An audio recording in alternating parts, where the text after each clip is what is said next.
Hey everyone, welcome back to Taking Back Monday. I am so excited that you decided to join us and say goodbye to the Sunday scaries and hello to a life of meaningful work. And I'm even more excited to introduce you to my brand new friend. Welcome to the show, Shaté. Thanks so much for having me, Alyssa. I'm so excited to be here.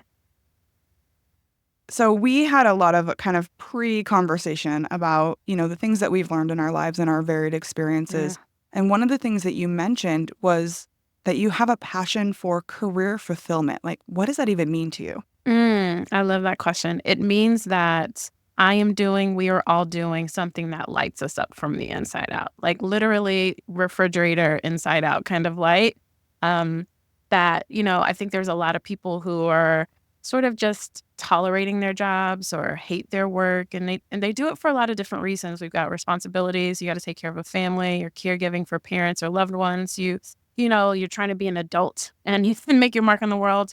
And I just believe that it's possible to have a life where you can both be responsible in all of those adult ways and like what you're doing for a living because it speaks to your core strengths, your values, your interests, and what you feel most passionate and connected to in the world. I think that you basically just captured the entire ethos of what this show is trying to be because I'm the same. Like I have friends who will ruin their entire Sunday and are so mopey about Sunday, and it's literally just because tomorrow's Monday. Mm-hmm. But they're ruining their little time that they have that isn't work because they're so stressed out about the fact that they have to go back to work tomorrow. Mm-hmm. And when I was thinking about my own career, I've been more entrepreneurial. It's always been about like kind of doing my own Yeah. business. And I love working and I love what I'm working on, but it's because I'm building something that excites me Yeah. and I'm lighting up from within because, and you can see that come through in my weekends because I'm not worried about tomorrow because really I've never had a weekend before. I'm always kind of thinking about what I'm going to do next. Oh, I love that so much. I'll one up you. There are moments in my life where I've even on as early as Saturday night have been like, oh my gosh, there's only one day left in the Right. weekend. And like literally could only enjoy up to Saturday. Before I Right. was like already in those dreads. Yeah. And how sad is that we're letting like something that really is a huge part of our lives. Like let's be honest, Mm-hmm. work is not going to go away. I am not going to win the lottery. I am not going to inherit, millions of dollars from a secret great aunt. So I'm going to have to work. Why do we have to have it be something that we hate? It's kind of my firm belief too that like if you're a leader and your employees hate their jobs, that's on Yep. you. Like you are the one who has the power to change that Yep. and to create a great work experience. And so if your employees are leaving, if they're quitting, like that's your fault, buddy. Like it has nothing to do with them. It's your decision to make work great or not. 1000% agree. So tell us a little bit about your origin story. Like how did you get into career fulfillment as something you were passionate about? Where did you come from? It's so interesting because if it was like always there, like I don't know. It was just a part of me. So my story is my first career as a professional dancer choreographer, and we have, the dance world in common. And I just was always performing when I was growing up. I started, dancing when I was like 3-ish, right? And then never stopped. And then it was like cheerleading and drill team and, like all the things. And when I went to college, I didn't know I could have a career in the way that I did, like a commercial, like freelance dancer kind of career. It wasn't something I was exposed to. We didn't have cable growing up. I didn't see Remember the Time videos or Janet Jackson videos like a lot of dancers did. And so I kind of grew up knowing that I loved this thing, but not knowing like where it would go.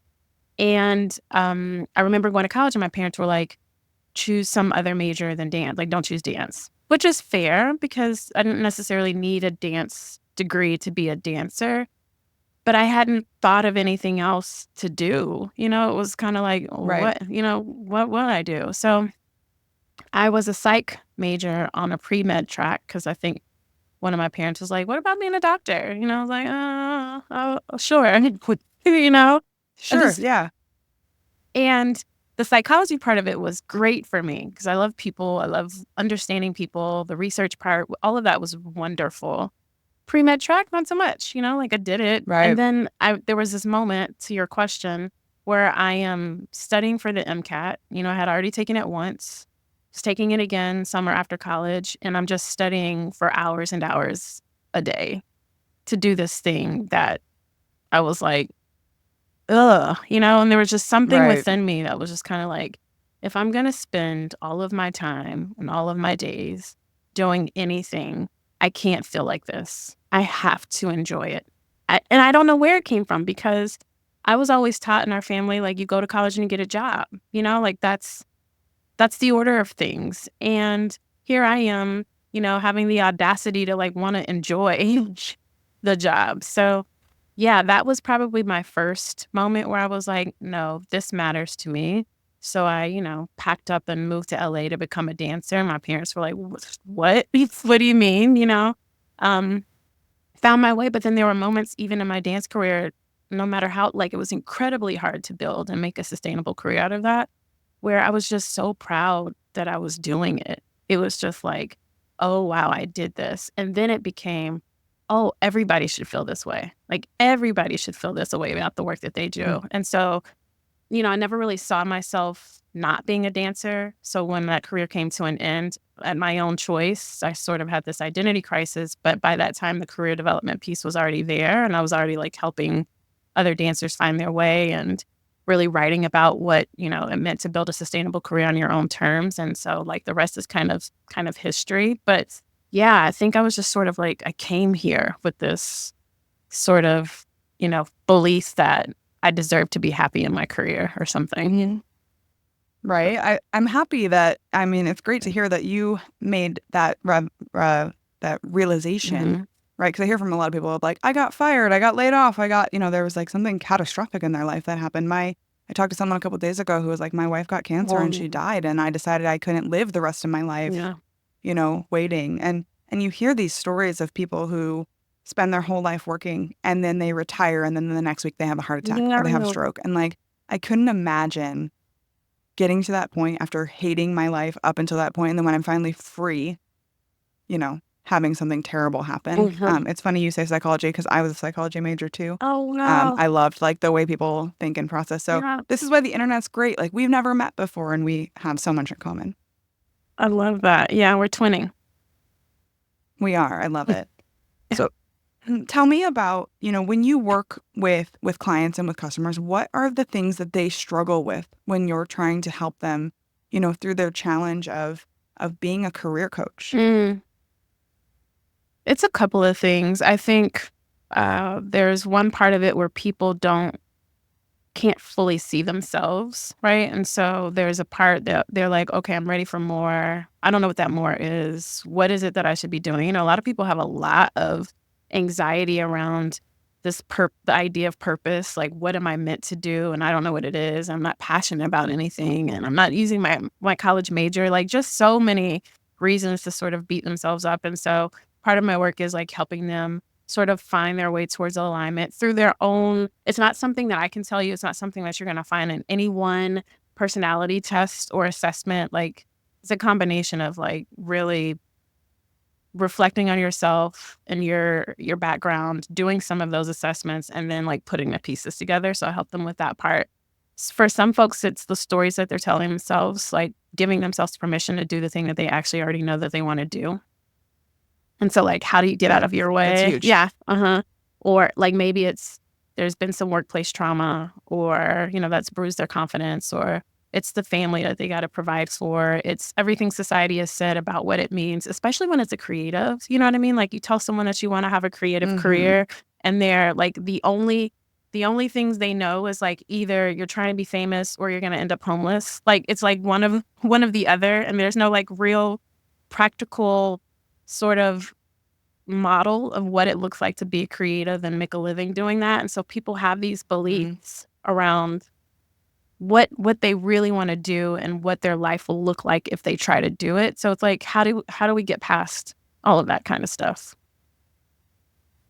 Yeah. I think that you made a lot of important points there, right? So I consider myself a creative. I'm a creative in terms of like tech and software. Mhm. Not like I'm a terrible artist. If you ask me to like paint something, my 5-year-old could do better.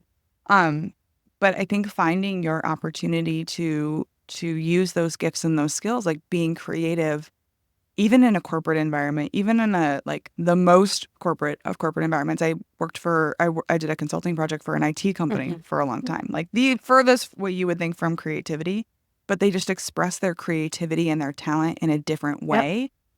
I firmly believe that every profession has an element of creativity, whether we're able to label it that or not. I agree 1000%. I get the question all the time, like, "Ooh, how did you feel as a creative going into a corporate space?" And initially, I was a little nervous because of all the things that you hear about corporate work. But when I got into the space, I found that actually, like, the corporate world changes just like freelance gigs do. Like, there is no the old days where it's just like stuffy and it takes forever to change. When I was in a tech space, so it's like they're changing every other day. As soon as you get comfortable with something, something was moving. And so I really like that. But it was also the creativity of designing solutions or designing like roles or like, like just creating something out of nothing. Like there's this problem that they need to have, this organization needs to have solved. What are we making to solve it? And who do we get to put in place? Like all of that is creativity. And I always found that really, really fulfilling too. So one of the things that you are known for is helping leaders create happy, engaged, and high performing Mhm. teams. Tell us a little bit more. Like, is there one thing a leader could start doing today that would start put them on the roadmap to a happy, engaged, and high performing team? Yeah, I'll give you 2 things actually that stand out to me. So, speaking of the dance world, the thing that I built my teams and led my teams with principles that I took from the dance world. One of them being, like, the chemistry of your team matters. Like, the chemistry of an ensemble will impact what the final product looks like on stage. Did a ton of choreography for musical theater. So, when I was leading my teams, I often said, like, "Our chemistry matters." And so I built in systems for us to really work on that chemistry and the rapport. And that could look like quarterly retreats where part of it is like fun team building, part of it is learning together, part of it is making sure that they feel like they have a voice in building the team and what we work on and what's not working, like all of those kind of things putting in place. And then the other part of it that I don't think is talked about a lot is ongoing career conversations. And so I wanted my team to feel like, or to know, not just feel like, I was invested in where they were going in their careers and that they were more than just this job that they were doing at the moment. And so we are having ongoing conversations about like, where are you trying to be? We would do these exercises like, let's everyone list what our A, B, C, D, like, um, what's the things that light us up in this job? Like, what's your A work, B work, C work, B work? And let's figure out how we can get you to do more of your A and B work. Like, how can I be putting you on a path to doing what you want to do? And so once folks felt like that level of investment, I don't know, they kind of like mirrored that investment back into the team. And then not only that, when someone is working on things that they enjoy, like they're just going to be more productive. They're going to meet their outcomes. You don't have to be chasing the work if they're enjoying what they're doing. And so making sure people are in the right seats is like so, so, so, so, so critical to making sure your team is happy and high performing. I think there's a lot in what you said there.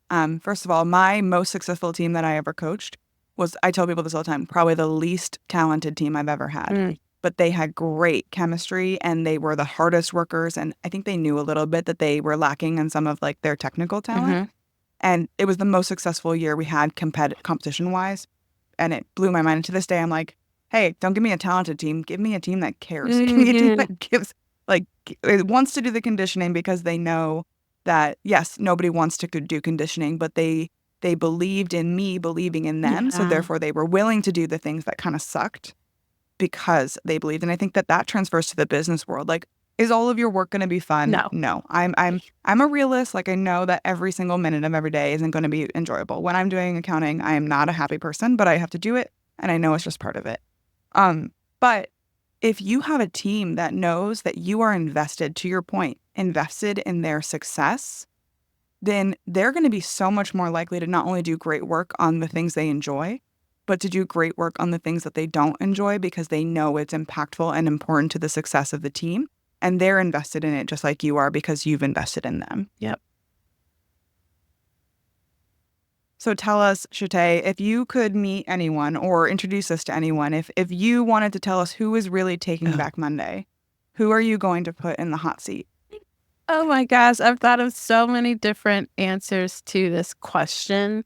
And it's not even, I guess I'm trying to see if I want to take it a life perspective, like who's taking back Mondays in terms of how they're living their life, or who's taking back Mondays in terms of how they're building their career. And there's just so many people that I feel like I look up to. I love Oprah because of, I think it's super cool that she gets to like read books and have conversations for a living. Like that's sexy. Um, I love I love Beyoncé because, yeah, I'm gonna come out as, like, a pop artist or R&B person, and then I'm gonna choose to do a country album, and then who knows what and a house album, and I'm just gonna do whatever I feel like doing because this is what I wanna create. Like, hell yeah, that's amazing. And then I think of friends, lesser known folks in my life who I love having them in my life because of their diversity of thought. And I won't name names because they're human beings, but like, well, not that Oprah and Beyonce aren't humans, but you know what I mean? Like, they're not They're public figures. It doesn't count. exactly.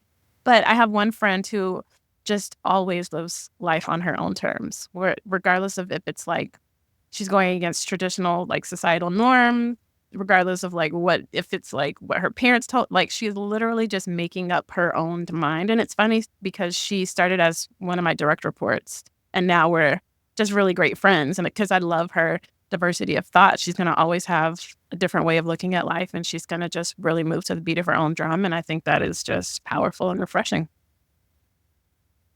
So, Shaté, if someone is really connecting with you, they want to learn more about building a career and building a life that they love, where can they find you online? I think LinkedIn is a really great place. I've shared tons of career stories on LinkedIn, and then I also have links to like if you'd like to get daily career stories from me on how to tell your story, how to like find your purpose, and all of those things. I've got actually, that the first part of sort of the career fulfillment is making sure there's alignment and you have this match. And so I've got this guide where I can walk. It walks you through some of the reflection and assessment to find that match for yourself. And then you also get access to those stories I was just talking about. But that's at lightmycareermatch.com. So you can grab all those resources and stay connected. Awesome. Well, thank you so much for joining me on Taking Back Monday. I'm excited for everyone to hear this episode. Likewise, thanks for having me. It's been a pleasure.